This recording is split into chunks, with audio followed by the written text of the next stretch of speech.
all the days of my life, and I will dwell in the house of the Lord forever. So I think there are echoes in Psalm 23 of what we've been talking about here. Isaiah 26, verses 19. Anybody want to move on to that? But your dead will live, their bodies will rise. You who dwell in the dust, wake up and shout for joy. Your dew is like the dew of the morning. The earth will give birth to her dead. Okay. And you're saying that applies just because it talks about resurrection? I don't know. I was offered this as one of the things that I should look at, and to tell you the truth, I'm not so sure.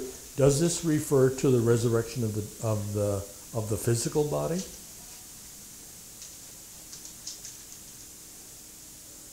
Because there would be. You want the footnote? Yes. From Concordia self-study. Dead will live, bodies will rise. God's power does not stop at the grave. At his command, the corpses of individuals return to life. This is one of the clearest passages in the Old Testament teaching of the resurrection of the body.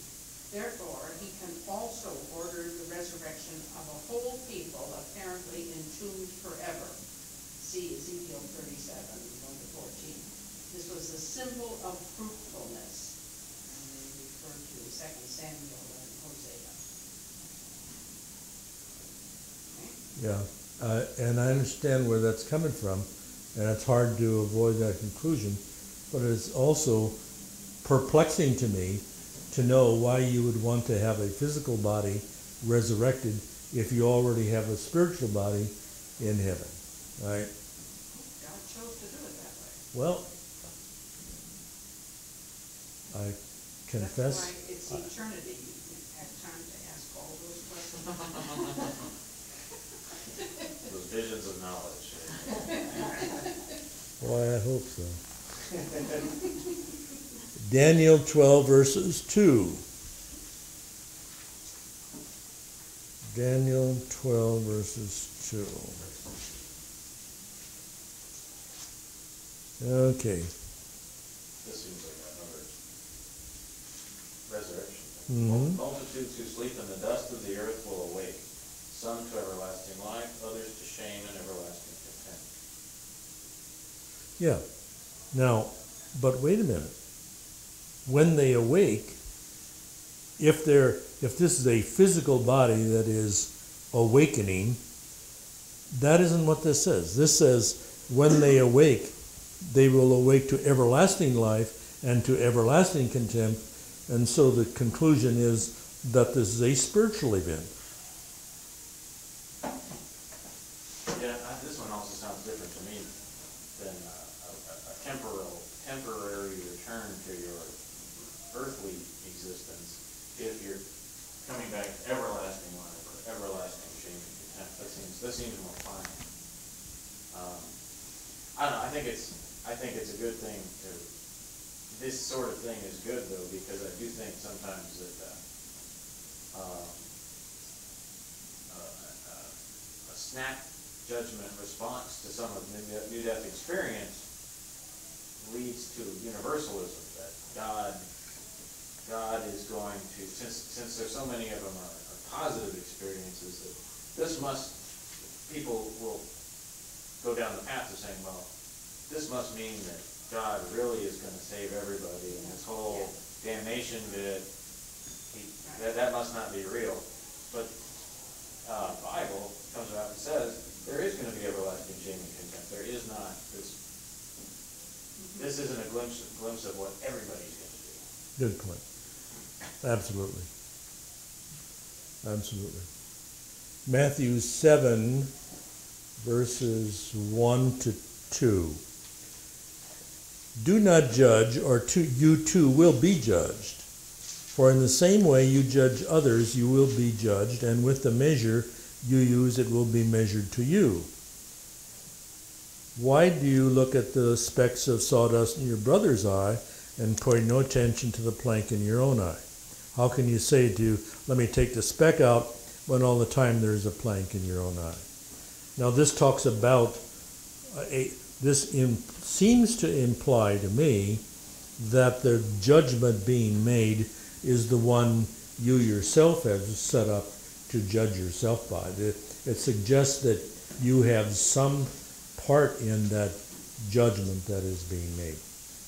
I think that fits with the description you're talking about, this kind of a judgment of your life. Life review. It's a crisis of conscience, if nothing else, and the empathy that you're talking about that people come back with. Yeah. Luke 16, 29 to 31. Okay. Oh, yeah.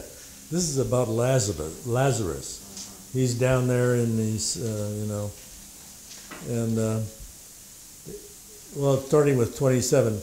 Then I beg your father, send Lazarus to my father's house, for I have 5 brothers. Let him warn them, so that they will not also come to this place of torment. Abraham replied, they have Moses and the prophets. Let them listen to them. No, Father Abraham, he said, but if someone from the dead goes to them, they will repent. He said to them, if they do not listen to Moses and the prophets, they will not be convinced, even if someone rises from the dead. Now, I don't know, these people have not risen from the dead. I don't offer that that's true. On the other hand, this kind of information has been out there. A lot of people have heard about it and said, phooey, I don't believe it anyway. So surely, out of Luke, Jesus would say, yeah, I told you, not too many people would. Exactly. I remember hearing this as a kid and thinking, well, I believe people if they come back from the dead. Yeah. That seemed sure my perception was sure not Jesus' perception. But now that I've gotten older and seen people not willing to confront truths that shape what they do, and like you said, the telling others, that people shy away from telling others because they have people who don't want to even listen to a testimony. Yeah. Then I think Jesus had a point. By the way, he didn't come back from the dead. No. No. But he looked up and saw Abraham far away with Lazarus at his side. Yeah.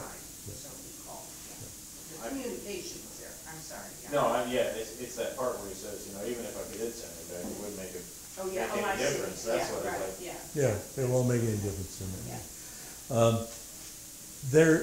Maybe this is a good time to pick up kind of the scientific backlash. There's a group of physicians, and 1 or 2 in particular, who say, no big deal. I can mimic these symptoms easily. Because when people die, they get to the point where there is a flood of chemicals to the brain, and in that flood of chemicals, people see a bright light. Therefore, I did it. That's it. That's the story. And not only that, but there's a point along the side of the head, and when that is stimulated in the death environment, when that is stimulated, what happens is that they experience, seems to trigger memory, and they begin to remember some of the things they did in life. Life review. And so, therefore, that must be the case. They also say, well, now let's see. How about if you're on drugs? The people are certainly having hallucinations during that period of time. Well, okay.